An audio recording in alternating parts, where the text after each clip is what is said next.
Everywhere you look online nowadays, there's a new fat loss guru promising they have the secrets to fast fat loss. But then they tell you need to be eating raw liver or running half marathons at 3 in the morning like that's somehow normal. What if I told you there was a few simple strategies that could help you burn fat twice as fast without all of that crap? And I know what you're thinking right now, right? Yeah, okay, I've heard this all before, but I personally use these strategies to lose over 70 pounds of fat after years of struggling, so take it from me, they really do work. So the first strategy that you should implement if you want to start losing fat faster is stop thinking about food in terms of just eating less and start thinking about where your calories are actually coming from. Because if you're someone who struggles to stick to a calorie deficit, you're likely eating the wrong mix of food. And when that's the case, fat loss can feel impossible at times because you're always hungry and you have no energy at all to get your steps in or get your workouts done. Compared to when you're eating the right mix of food, fat loss feels a lot easier with the same calorie intake. By the way, real quick, if you click the second link in the description, over the next 17 days, I will send you 17 emails containing the exact strategies that I personally use to lose over 70 pounds of body fat,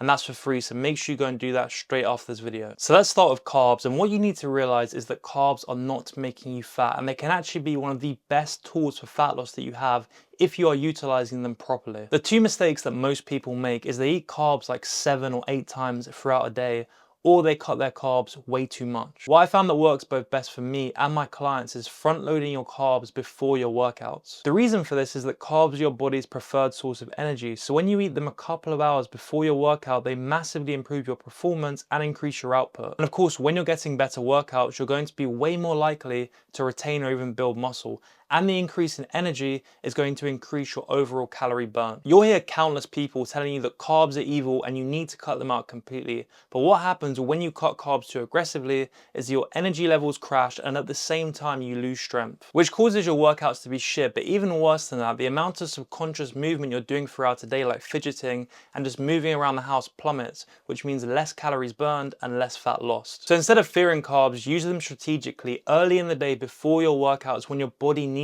them, rather than mindlessly snacking on them late at night. Trust me, even if you're skeptical because some gurus convince you that carbs are going to make you fat, try it over the next week and I promise you will see a massive difference. Okay, now let's talk about fats, and the first thing you need to know about fat is that it contains 9 calories per gram, so it's very calorie dense when compared to protein and carbs that contain just 4 calories per gram. What that means is that it's very easy to blow past your deficit without even realizing. Fats are found in things like oil, butter, cheese, sauces, nuts, and fatty cuts of meat. And where so many people get confused is they hear the phrase healthy fats and they think more means better. Healthy fats are very important. You need them for hormone production, brain function, and feelings of fullness, but you don't need to eat tons of them. So one of the easiest ways to create a calorie deficit without even really realizing is to cut your fat intake in half. Just half the amount of oil or butter that you use in cooking every single day, and if you're someone that consumes a lot of dairy or a lot of cheese, have smaller portions. You can also choose leaner cuts of meat like chicken breast instead of chicken thighs,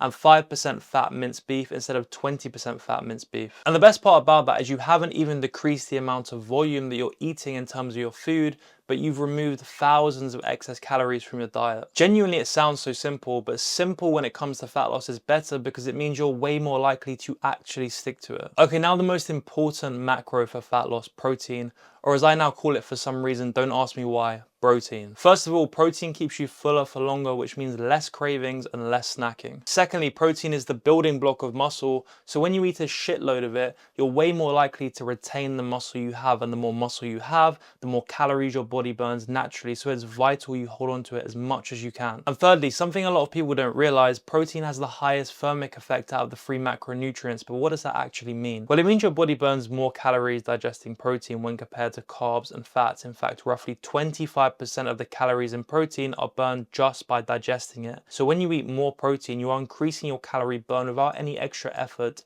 It's a literal cheat code for fat loss. So when you combine the strategic use of carbs, halving your fat intake, and at the same time increasing your protein intake, you haven't had to diet any harder. You are just making your calories work for you rather than against you. And that alone is going to speed up your fat loss without even thinking about the word cardio. Speaking of cardio, the second strategy is just that, but not in the way that you're probably thinking. Whenever you hear the word cardio, you instantly think of running, high rocks, or doing something crazy until you're sweating loads and you feel like you're about to die. But the truth is, traditional cardio isn't as effective as you may think when it comes to fat loss, especially in the long term. Of course it burns calories, but it comes at a cost. When you do a hard session of cardio, you are literally dead for the rest rest of the day and your hunger skyrockets, you eat more food and you subconsciously do less movement, which makes it nearly impossible to sustain, especially when you're in a calorie deficit. And half the time you end up eating back all the calories you've just burnt anyway because you've earned it. So on paper, sure, hard cardio looks like a good idea,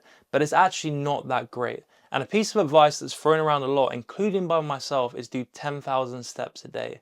And that's great. But over the last year, I've adopted a new walking technique myself, and I've given it to a bunch of my clients, and the results that we've all seen are amazing. And they've been way better than just telling people to simply walk more.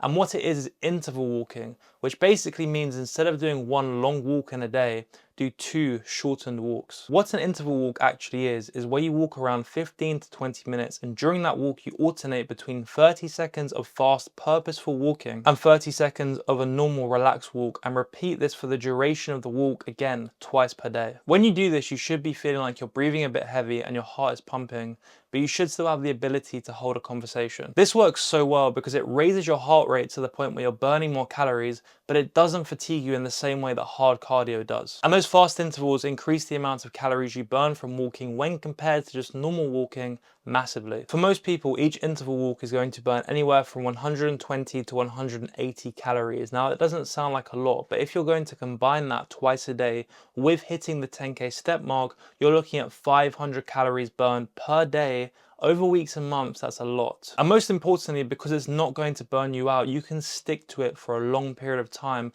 and it's not going to affect your recovery or your workouts. Plus, it's not going to cause your subconscious movement to drop, which means overall you're going to burn way more calories. So give it a try and then compare it to trying to force yourself to do 45 minutes of sprints on a treadmill twice a week. Now, I know we spoke about macros earlier, but this third strategy is 100% the quickest win you can have if you want to start burning fat faster, and it's removing liquid calories from your diet. I recently ran a survey, and the people in that survey on average were drinking 460 liquid calories per day. Think about that for a second. How crazy is that? That's almost 3,500 calories a week, which equates to 1 pound of body fat without even chewing. The biggest issue of liquid calories is that they don't trigger fullness in the same way that food does, so you end up eating the same amount of food anyway, so overall your calorie intake is way more. The absolute worst offender of all is alcohol. Not only does it contain a shit ton of calories, but it also lowers your inhibitions and increases your hunger and cravings, so you're way more likely to overeat. That's why a lot of people can stick to their calorie deficit during the week, but as soon as the weekend hits and they have one drink,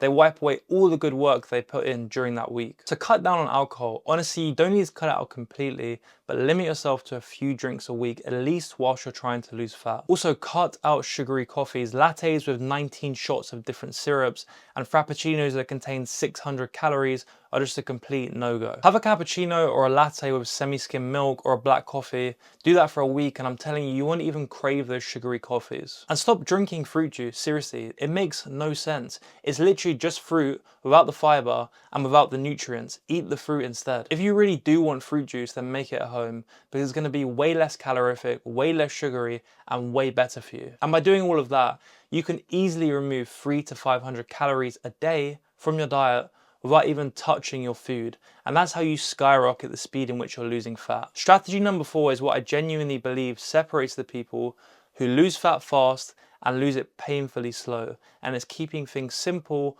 on the days that you're busy. Look, all of us have at least 1 or 2 days a week where our schedules are insane, work is busy, and anything fat loss related goes straight out the window. You end up skipping your workout, doing 2K steps, ordering some food in, and then snacking all night, telling yourself that you'll get straight back to it tomorrow. And whilst one day like that isn't really going to make a difference, if that happens every single week, you are not going to lose fat at the speed you want to. So on those busy days, keep it simple, boring, and low effort. During the day, eat foods that are easy to prepare, take no effort, and are high in protein. Things like protein shakes, low-fat Greek yogurt, fruit and protein bars.